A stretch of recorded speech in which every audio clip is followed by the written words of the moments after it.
बैठक हुई है सर, किन किन विषयों पर चर्चा हुई? हमारा आज माननीय उप संचालक, इनके विभाग के सभी डिवीज़न के अधिकारी, सिविल सर्जन, इनके साथ आज बैठक हुई कि महाराष्ट्र शासन के राजपत्र के अनुसार लाट पागे के तहत इन सब कर्मचारियों को लाभ मिलना चाहिए और जल्द से जल्द इनके जितने भी प्रलंबित केस हैं इसका निपटारा करने का हमने इनको आदेश भी दिया। ऐसे हमारे पास बहुत सारी तकरार भी आ रही थी कि नागपुर डिवीज़न में लाट पागे के तहत जिनको नौकरी जिस वारसन को मिली, तो यहाँ पे कई बार जगह न होने के कारण इनको डिवीज़न में अलग अलग नागपुर के व्यक्ति को रहते हुए इनको जैसे गढ़चिरौली हो, उदाहरण के तौर पे गोंदिया, भंडारा, तुमसर, वर्धा, ऐसी जगहों पे ये ऑर्डर देके उनको नियमित कर रहे थे। तो हमसे उनसे आग्रह किए कि आप ये 10-10 साल हो गया उनको, अब जो नागपुर में अगर नौकरी करता है तो इसका जो ए ग्रेड का पेमेंट है और ग्रामीण में जाने के बाद उसका पेमेंट का सीधा सीधा कटौती हो जाती।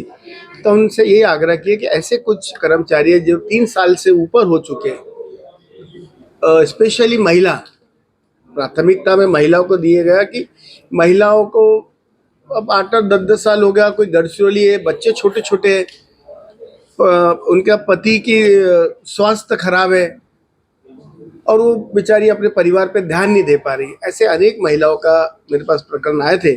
तो मैंने उनसे डिपार्टमेंट को आदेश दिया हूँ, आरोग्य को, कि आप उनको जल्द से जल्द प्राथमिकता में मानवता के आधार पे आप इनको नागपुर में सबको ला लीजिए और कैसा आपको आसपास में भी अगर होता है नागपुर के तो इनको जगह आप यहाँ पे कराइए। बहुत सारे तो अभी फिलहाल में नहीं है, मेरे हिसाब से जितने भी प्रकरण थे बहुत सारे निपट गए। अगर आप नागपुर डिवीज़न की बात करोगे तो पूरे नागपुर डिवीज़न में मात्र मेरे को लगता है 2200-2300 के करीब करीब कुछ प्रकरण बचे। ज़्यादातर प्रकरण सभी डिपार्टमेंट में जहाँ जहाँ मेरा अभी चला तो वहाँ पे मैंने देखने में आया कि बहुत ज़्यादा अभी प्रलंबित केस नहीं है बचे, लेकिन ऑल ओवर अगर आप देखें तो ऐसे मिला के 2-2.5 हज़ार होता है, जिसमें मानापा भी है, नगर परिषद भी है पूरी। सर, अनुकंपा के आधार पर नौकरी देने का उसे भी तोड़ा जा रहा है बहुत जगह पर, इस तरह किस तरह की कार्रवाई? ये बात तो सही है आपकी, ये तो दुर्भाग्य की बात है कि कुछ अधिकारी वर्ग राजपत्र का पालन बराबर नहीं कर रहे और ज़्यादातर मेरे देखने में ये आया कि नागपुर सिटी में तो ठीक है, लेकिन ग्रामीण में नगर परिषद होती है ना, नगर परिषद में इसका बहुत ज़्यादा उल्लंघन देखने को आया। पिछले हफ्ते मेरी डिविजनल कमिश्नर ऑफिस में मीटिंग हुई थी, सम्माननीय डिविजनल कमिश्नर बिदरी मैडम थी साथ में। मैंने उनको आदेश दिया है ये सब चीज़ों का कि ये सब नहीं चलेगा, क्योंकि देखने में आया कि जीआर का जो अभ्यास होता है उसकी कमी सभी सीओ में देखने में आई। तो मैंने फर्स्ट मीटिंग थी तो मैंने उनको कुछ आदेश दिया है कि अब आने वाली मीटिंग जब मैं लूँ, 1 महीने बाद का मैं उनको समय दिया हूँ, तो आप सब उसका अभ्यास करके और पूरी अपनी अहवाल के सहित मेरे पास आइए। मेरे जो कुछ आदेश देने के बाद वो 1 महीने बाद जब आएंगे और उसके बाद अगर मेरे उसका उल्लंघन होता है तो उन पर कार्रवाई निश्चित तौर पे किया जाएगी। सर, मनपा के कर्मचारियों को स्थायी करने के संदर्भ में मुख्यमंत्री ने एक इनिशिएटिव लिया है, किस तरह का है, क्या बताएंगे? ये जो 4700 पद थे, सम्माननीय नागपुर नगरी के हम सब के और महाराष्ट्र राज्य के मुख्यमंत्री सम्माननीय देवेंद्र फडणवीस साहब, ये जो सौभाग्य की बात रही कि ये जो 4500 लोग जब एवजदार में लगे थे, रोजंदारी जो बोलते हैं, एवजदार बोला जाता है महानगर की भाषा में, तो उनको माननीय मुख्यमंत्री जी ने ही उन्हें लगाया था। उस समय वो महापौर थे, 2005 की बात है।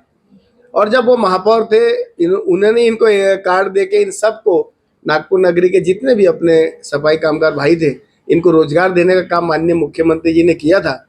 और आज सौभाग्य की बात है कि जब उनको नियमित किया सम्माननीय मुख्यमंत्री, अभी 2025 में उनको नियमित उन्हीं के हाथ से हुआ गया।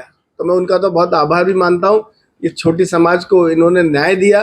अगर वो मुख्यमंत्री नहीं होते, अन्य कोई मुख्यमंत्री होता तो शायद ये काम बहुत कठिन था, उन्होंने इसको बहुत आसान करके कर दिया और इनका मेहनत 1.5 महीने में उनका जीआर भी होगा।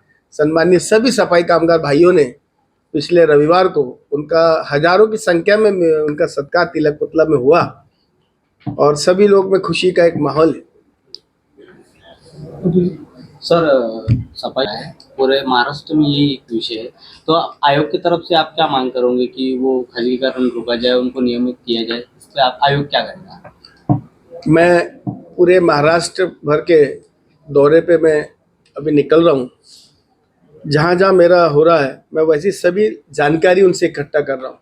जितनी महानगर पालिका हो, आरोग्य विभाग हो, इन सब से मैं जानकारी इकट्ठा करके पूरी रिपोर्ट बना के सरकार के पटल पर रख के उसको मंजूर करवाने का, उनको जो भी सुविधा है, इसके अलावा भी और भी अन्य सुविधा उनको मिलना चाहिए और उनका पुनर्वसन कैसा हो, इस पर मेरा काम निरंतर जारी है। अब एक रिपोर्ट बना के सरकार के समक्ष में पेश करने वाला हूँ। सर, लाड़पागे और अनुकंपा में अभी तक के महाराष्ट्र सरकार में अभी तक की कितनी पेंडिंग केसेस पड़ी है और मूलतः नागपुर की कितनी केसेस पेंडिंग है? अभी मैं आपको नागपुर डिवीजन की बता रहा हूँ। पूरी 2200 से ऊपर की कुछ ऐसे केसेस जो होने के, और कुछ ऐसे है कि अब वो डेट ऑफ एप्लीकेशन के हिसाब से होता है, कोई समय तारीख और कुछ पेंडिंग रहता है, कुछ पेपर की कमतरता की वजह से कुछ अड़े हैं, लेकिन वो जल्द से जल्द सब लोग अभी काम कर रहे हैं। जब से मैं 2 महीने से आया हूँ, मैं देख रहा हूँ कि महानगर पालिका में आदेश दिए तो 2000 लोगों का अभी ऑर्डर, उनका 205 लोगों का ऑर्डर भी जो हुआ आज का, अगर आप पेपर पढ़े होंगे, हुए कर्मचारी थे। मैंने पिछले महीने जब मीटिंग लगा था कमिश्नर साहब से उठाया था कि गंभीर विषय था, उनको कोरोना में जिनकी मृत्यु हुई कर्मचारियों की, इनके सरकार की तरफ से था कि 50 लाख का उनको अनुदान मिलना चाहिए, तो किसी अड़चन के वजह से वो कुछ हो नहीं पाया था, तो सरकार उनको 10-10 लाख रुपए मानपा ने दी थी। आपको बात करते हुए मेरे को बड़ी खुशी हो रही है कि अभी मेरे जब उनके आदेश के बाद उनको 8 दिन पहले और अभी 4 दिन पहले, यानी ऐसे 45 से 50 लोग नहीं जिनके अकाउंट में पैसा डाल दिया गया है। और कल मेरी मीटिंग हुई थी, अधिकारी वर्ग आया था, मेरे पास पूरी यादी है कितने कर्मचारियों को कोरोना में जो मरे थे उन सब के अकाउंट में 50 लाख रुपए पहुंच चुके। ये बड़ा काम हो गया। ये चलिए